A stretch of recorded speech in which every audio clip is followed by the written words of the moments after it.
La 8e édition du camp régional des jeunes évaluateurs émergents francophones a démarré ce dimanche 2 novembre 2025 à Dassazoumen. Placé sous le thème « Former pour le marché de l'évaluation, développer les compétences clés pour des écosystèmes d'évaluation performants dans l'espace francophone », cette rencontre réunit de jeunes professionnels venus de plusieurs pays. Pour cette première journée de formation, les participants ont suivi la note inaugurale présentée par Dr Souraya Hassan, conseillère régionale en évaluation à UNICEF Oukaro. Elle les a invités à s'investir pleinement dans les travaux et à rester attentifs aux outils et méthodes qui leur seront transmis. Le programme a ensuite lancé les parcours méthodologiques 360 degrés Celsius axé sur la formulation, l'analyse et l'évaluation des politiques publiques avec un rappel des fondamentaux pour amorcer ce premier module. Du cycle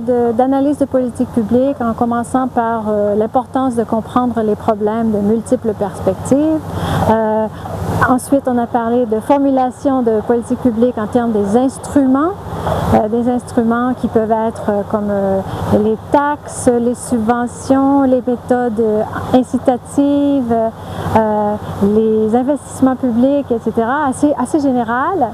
Ensuite, on a parlé de modèles de décision rationnels, incrémentaires et irrationnels même. Et on a parlé de la mise en œuvre des politiques publiques. Et finalement, on a parlé des méthodes d'évaluation, qui est le sujet principal de ce training.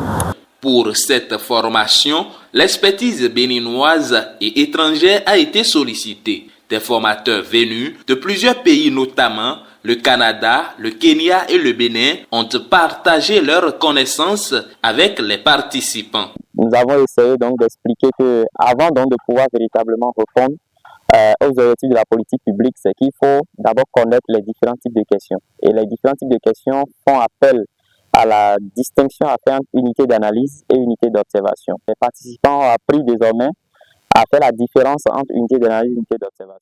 Concentrés et engagés, les jeunes évaluateurs n'ont pas hésité à poser des questions pour mieux s'approprier les notions abordées. Pour l'un d'eux, cette formation est d'une importance capitale. Très souvent, quand on fait des projets, on met des projets et des programmes, on ne se soucie pas de l'évaluation. Pourquoi? Parce qu'on a la peur du jugement de l'autre. Donc, c'est pour vraiment casser ce tabou-là que cette formation-là est dédiée aux évaluateurs émergents francophones pour leur permettre de bien saisir la question et de voir le rôle et les relations dans les politiques publiques dans nos pays africains. Un autre salue la qualité des enseignements reçus et promet de mettre en pratique les acquis dans ses futurs cadres professionnels. Ce que j'ai eu à retenir du premier module, c'est qu'on a appris à faire le cycle des politiques publiques, depuis l'identification des problèmes, la prise de décision, la mise en œuvre, la formulation et ensuite l'évaluation. Prévu pour durer jusqu'au 8 novembre 2025, ce camp est organisé par le Baromètre avec le soutien d'une vingtaine de partenaires.